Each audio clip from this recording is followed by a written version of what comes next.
Yeah, so lucky about that.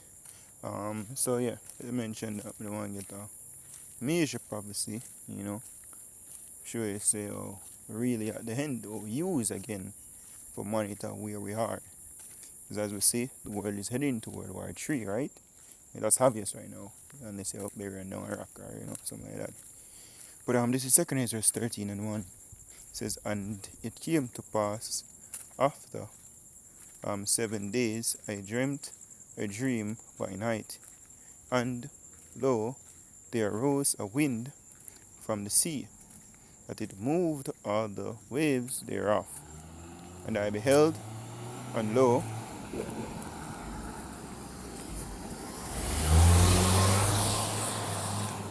so yeah, and I beheld, and lo, that man walked strong with the thousands of heaven. And when he turned his countenance to look, all the things trembled that were seen under him. And this is referring to Yahweh's second return. So the scripture say, what behold, he cometh with fire, and he come, or behold, he cometh with clouds, and every eye shall see him. It says, and whensoever the voice went out of his mouth, all they burnt that heard his voice, like as the earth feeleth when it feeleth the fire. And after this I beheld, and lo, there was gathered together a multitude of men out of number from the four winds of heaven to subdue the man that came out of the sea. And when it says sea, is referring to the sky, you know. And will come by the chariot, so called UFO, and the hosts of heaven. Alright?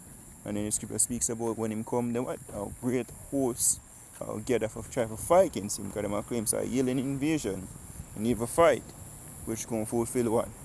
Revelation chapter 12 and 7 on down. Revelation 19 as well. There's a war in heaven, not happened yet. It's a future, it's a prophecy, that was prophesied, well, more than 2,000 years ago. But in Revelation, when John saw the vision, Revelation 1 and 1 tells us things which must shortly come to pass. So, hence, Satan never in a spiritual realm man rebel against God and get kicked out. No. That information in Revelation, 12th chapter, is actually a prophecy. Whenever hence the word prophecy, which is about to happen when it stirs world war, when Yahweh shall return to the day of Ahimelech and take down the so-called white man out of his rulership, bringing his age to an end, or his world to an end. End to term, end of the world.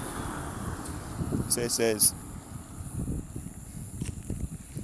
but I beheld, and lo, he had graved himself a great mountain, and flew upon it, which referring to the chariot. A big chariot, big so-called UFO, that's referred to as mountain.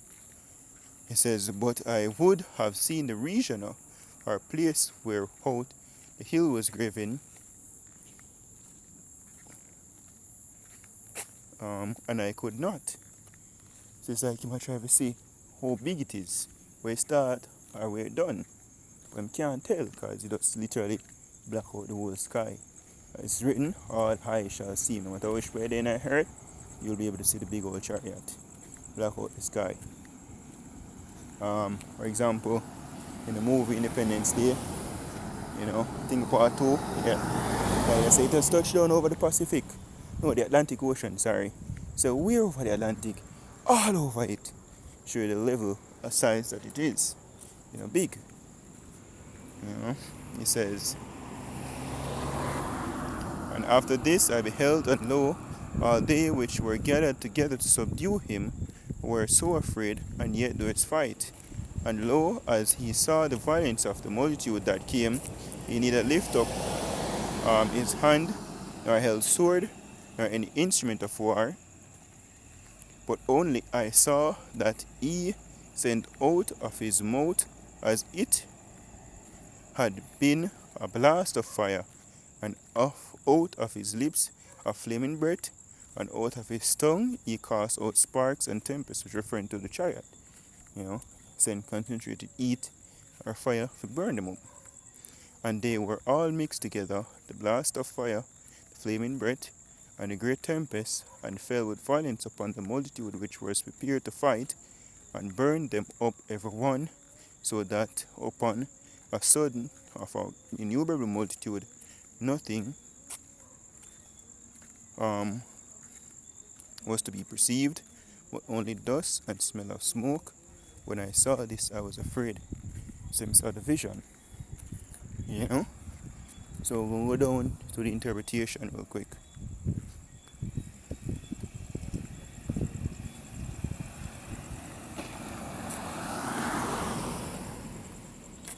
Alright, 21. It says, verse 21, read it down to 21. It says, the interpretation of the vision shall I shew thee, and I will open unto thee the thing that thou hast required. Whereas thou hast spoken of them that are left behind, this is the interpretation. He that shall endure the peril in the time had kept himself. They that be fallen into danger are such as have works and faith toward the Almighty. Know this therefore, that they which be left behind are more blessed than they that be dead. This is the meaning of the vision.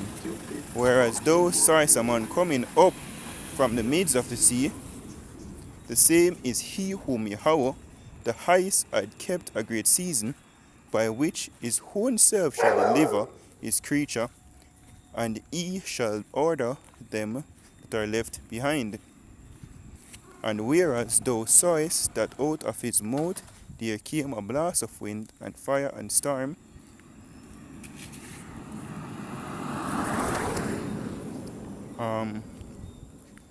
and that he held neither sword nor any instrument of war, but that the rushing in of him destroyed the whole multitude that came to subdue him.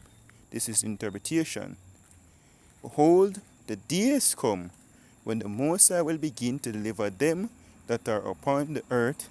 So when the time comes for deliverance, you see when people get delivered, beam up, so to speak. Right, salvation, the end of the world, yeah. It says, and he shall come to the astonishment of them that dwell on earth. And one shall undertake to fight against another, and one city against another, one place against another, one people against another, and one realm against another. See, Yahushai, our return, when all of these nations are go at it, civil unrest and World War III. So now we see where there's talks on the people's tongue, you see me, about civil unrest, World War III. Yahushua, his scripture tells us this in these times, Yahushua will return. It says, and the time shall be when these things shall come to pass, and the sign shall happen which I shewed thee before, and then shall my son be declared, whom thou sawest as a man ascending. So at that same time, World War III, our scripture speaks about the elect, as we are part of the elect, being delivered in the twinkling of a moment. Because brothers who live in America, another part of the world will get hit, will need to be delivered from those nukes. That's why the scripture says, I'm sending angel to deliver the elect from the four corners of the earth. So if we know the first phases of a world war, civil unrest, and the scripture tells you during this time the Lord will return to deliver my people, then of course it can't be 20, 40 or the next generation to come, as it's written, this generation shall not pass till all these things be fulfilled. And just to clarify, I wish I was talking to the generation back then. So they witnessed the fall of Jerusalem. And this is the same generation that comes back that's going to witness again the end of the world and the return of Yahushai. Quick point to prove that. The scripture said the man will pierce him. I can actually see him, when we go to Revelation 1 and 7. Because he's here again, the same generation is here, same set of people are here for witness to judgment. Hope this is edifying like out there. Of course, always want to give our praise to our poet, how about Shem Shai, about Shem Kakurash. The abundance and two elders and apostles of Great Millstone, and shalom to the full. Shalom.